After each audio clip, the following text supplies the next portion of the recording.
What's up, guys? It's McNulty here. Welcome back to the channel. I hope you guys are all doing well. And the Three Kingdoms is back upon us. It is wartime once again, so I hope you guys are getting ready.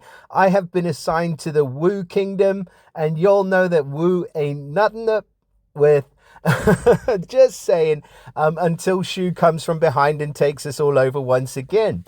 But the Three Kingdoms summon, interestingly, we have new costumes available for this summon for the first time ever. And we're going to have a look at them today and see what they're all about. So it looks like we've got Diaochan and definitely one other in the portal. So let's get into it. We'll open this up right now. Three Kingdoms summon. We have Diaochan and we have Zhuge Liang. He's looking dope, like Snoop, like the Asian Snoop Dogg. He's looking amazing. Anyway, let's start off with Diaochan. I know she was recently featured in a Soul Exchange, so this is probably one that a lot of you will have grabbed. Obviously, you haven't got the costume yet. If you haven't got the costume yet, then you might have to go without. But anyways, so she is obviously a dark hero. Now, she is of the cleric class in this new costume. She was of the sorcerer class. So I do prefer the cleric class over the sorcerer, especially for healers, because they get the mana shield. Obviously, we're looking here at the master mana shield. So it's going to be 35% chance to resist negative mana effects and effects that prevent the use of special skills. If the effects were resisted, then the following effects also activated. She recovers 10% health. So the additional little bit is the extra health recovery, but the 35% chance to resist negative mana effects and effect that prevent the use of special skills is really good for a healer class, or a healer hero. So that is definitely a good class for Diaochan. So I'm loving the switch around between the classes there for her. Now, she is of the Three Kingdoms family, or the Kingdom family. So just a quick recap, it's a bonus for 1, 2, or 3 heroes. 2, 4, 6% mana each time a minion is summoned for the hero, and 3, 5, 7% extra heal each time a minion is summoned for the hero. So the bonuses have all got to do with minions for the Kingdom family, and the majority of these heroes do summon minions. So let's move over to the costume bonus real quick. Attack bonus of a huge 35% increase, 35% increase on defense, and 45% on the health. So really big increases on the stats, and a 5% mana bonus as well. So if we switch off max power preview, you can see a team power of 1105 means those bonuses really do count for a lot. Honestly, this is going to be making a hero which was pretty much on the verge of becoming irrelevant into a hero that is right at the forefront of the meta at the moment. So a fantastic increase in terms of the stats. Just kind of a pity that you do have to summon the costume to be able to take advantage of that bonus. But there you go. That is what it is. And the mega thing about these new Three Kingdoms heroes is this passive, Unstoppable Minions. So it's a resistance against minion removal, can't be prevented from receiving minions, and minions' attacks and abilities can't be disabled. So this is a huge counter to the Lunar New Year heroes. And of course, a lot of people have gone ballistic and they got Bunny for 15 souls in the last Soul Exchange. This is going to make her a little bit less useful. Obviously, she's not going to be able to counter the War of Three Kingdoms heroes because they get this Unstoppable Minion passive. Again, they also get resistance against minion removal. So minion destroyer type heroes like Grimble and others that destroy minions, Costume Gormek, those kind of heroes, they're going to be less useful against the War of Three Kingdoms because you're going to need to destroy the minion rather than to remove it.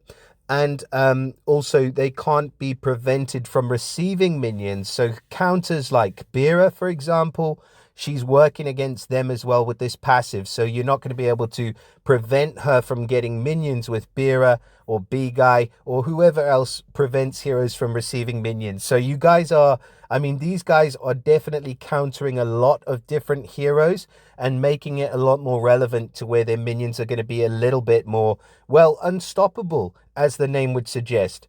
So let's take a look at the change around in the special. First of all, art-wise, I mean, she's just an insane-looking hero, just hot as hell. And she's got some flowers to match. She's, you know, bringing in the summertime vibes, I would say. But yeah, I really do like it. I mean, the Three Kingdoms heroes are some of the coolest looking heroes in the game. So stats wise, 1073 on the attack with the stat boost, 1089 on defense, and 2144 on health. Like I said a moment ago, makes her super relevant in today's day and age. Now, her special skill is called Lady's Flowers. It was Lady's Charm. She's still running at fast speed, and at fast speed, she will now recover 33% health for all allies. Little bit of a reduction in the health recovery. It was 35% health. It's now 33% health, but very, very minimal. She then summons a lackey minion for the caster and nearby allies with 33% HP and 33% attack inherited from the caster. Now, this is big because the downfall of Diaochan was always not just the fact that there are minion counters, but also that her minions were pretty paper thin. You can see the old minions was 16% HP and 25% attack. It's now 33% HP and 33% attack. That is also relevant because of the stat boosts. So the minions take the HP from the original hero's stats. And now that she's been given this huge increase in 35% attack and 45% on the HP, those minions are not only beefier by default, but they're also beefier because of her stat increases. So I hope that makes sense. And those minions are going to be a lot harder to take out now with those increases. Now, each time a lackey minion hits an enemy, it steals a random dispellable buff from the enemy and gives it to its owner. We all know how effective this skill is. Take her up against somebody like Ludwig. Take her up against anybody that gives some massive amounts of buffs, and she is just going to be swapping things around left, right, and center. Those minions, every time they hit, they're stealing buffs. So, what in summary do we think of this new costume for Diaochan? I would say she's a fantastic hero, and this has just given her a massive bump up into the upper echelon. I think you will be seeing Diaochan used a lot more, and I think she's viable in this costume as a defensive hero and an offensive hero, just for the fact that those minions, like that passive, is amazing. Unstoppable minions. I'd put that as, you know, close to the Toon passive in terms of how useful the passives are becoming now. So yeah, massive congratulations. If you do manage to get your hands on this costume for Diaochan, sorry, I would level her in a heartbeat. She's just that good. Now let's move over to my man, Snoop Dogg, Zhuge Liang, or Zhuge Liang, however you say his name. So he is a holy hero. He's a slow speed hero, so we'll see what, you know, effect that has on him. He has changed over from, again, the sorcerer class to the monk class. I would say that's a definite increase in terms of his class, because the monk class now gives him the chance to resist status ailments.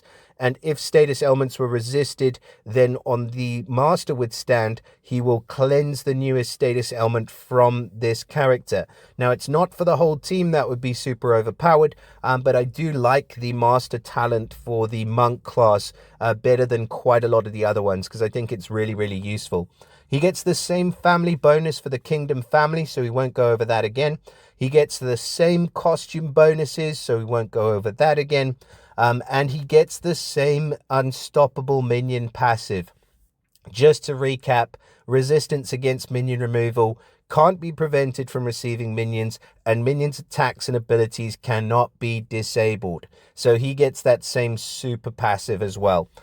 Now, in terms of stats, again, we'll switch that off. He's running 1105 on the team power again, so those stat boosts are really helping Mr. Zhuge Liang. His defense is fantastic, nearly 1200 on defense. Doesn't have a lot of attack, but that really doesn't matter too much. And 2248 on the health means that he's going to be super survivable. And that is really what you want with a slow speed hero, is the fact that he can just stick around for long enough to fire off. Now, his special skill, He's running at slow speed. It's called the Triumph of Strategy. It was the Martial Masterstroke, and that's a big change in terms of the title. It doesn't really matter, but it is a massive change. So he summons a Shoe Soldier minion for each ally with 33% HP and 33% attack inherited from the caster. Can we see a common theme here? I think so. 33% seems to be the sweet spot. His old minion had 16 HP and 17% attack, so a massive increase in terms of the minion health and attack. Now, when summoned, the Shoe Soldier minion gives its owner the ability to counterattack with 55% of the damage received for as long as the owner has a shoe minion, and this effect can't be dispelled. Now, it can't be dispelled now, but it also can't be removed. Remember, the passive prevents you from removing minions. So it means that you're going to get that counterattack whether you like it or not.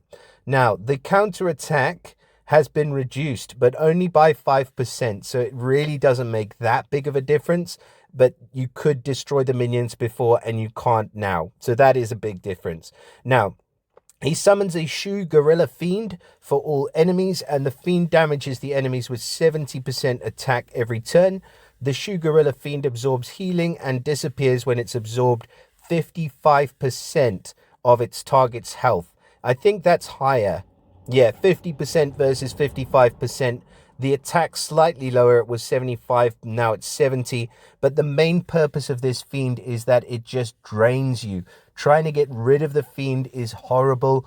And unless you have super deep heals available or potentially Fiend resist, one small saving grace is that he's not giving a passive against Fiends where they can't be removed.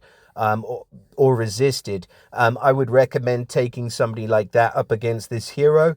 I think that he's probably going to be a lot more usable now in terms of regular play, but I do think that he's going to be an absolute beast in the rush format, and that is where he's going to shine. I don't think you're going to be able to use him everywhere else because he's really not doing too much. Maybe in the Bloody Battle tournament at the 5-star level, he'll be pretty damn good. Maybe as a tank, if there's no dark heroes, like that would be a really good place to use this guy because he's going to be throwing up undispellable minions or unremovable minions with the counterattack. Bloody Battle, counterattack's obviously going to have a massive effect. And then the Fiends you can't remove because you can't heal. So I think he's going to be a master of Bloody Battle. And I think he's going to be an awesome hero to use defensively in your Rush Wars. Maybe alongside Pengi or something like that in Rush Wars. I'm sure you can find a team that suits him. But yeah, it's definitely a massive bump to this character in terms of the stats and the special skill. But I don't think he's quite in the same sort of realm as we've seen with Diaochan just a second ago. So in summary, we have some massive changes to the War of Three Kingdoms heroes to make them a bit more relevant. We do have Tang Sanzang, who's also featured. And yeah, I mean, I like him. I've got him and I've just, maxed him, but I don't think he's been quite as effective as I wanted him to be on defense. On offense, though, he's a fantastic healer. With that cleanse, I just wish he was cleansing all status ailments, and a nice massive boost of health makes him a really good hero as well. But again, stats wise, he's now lower than the old school if you do manage to pull the costume for these heroes. So in summary, I think we've got an amazing hero in Diaochan. Please do let me know in the comments what you think about the costumes for the War of Three Kingdoms heroes. Also, let me know what war bands you guys are in. I want to see if I can, if I can fight alongside one of you in the War of Three Kingdoms. That would be amazing. Honestly, I'd love to know. I think last time, we managed to nearly get there. But just to recap, I am in the Wu Kingdom. So let me know what kingdoms you're in. And also, I want to know the names of your ridiculous teams once the battle starts. That'd be amazing. Please also do drop us a like and also subscribe to the channel. Share it with your mother. If you haven't already, subscribe so you don't miss any future videos. And yeah, that's about it for now, though. So I look forward to seeing you all in the battle and again in the next video. Take care, everyone. Bye for now.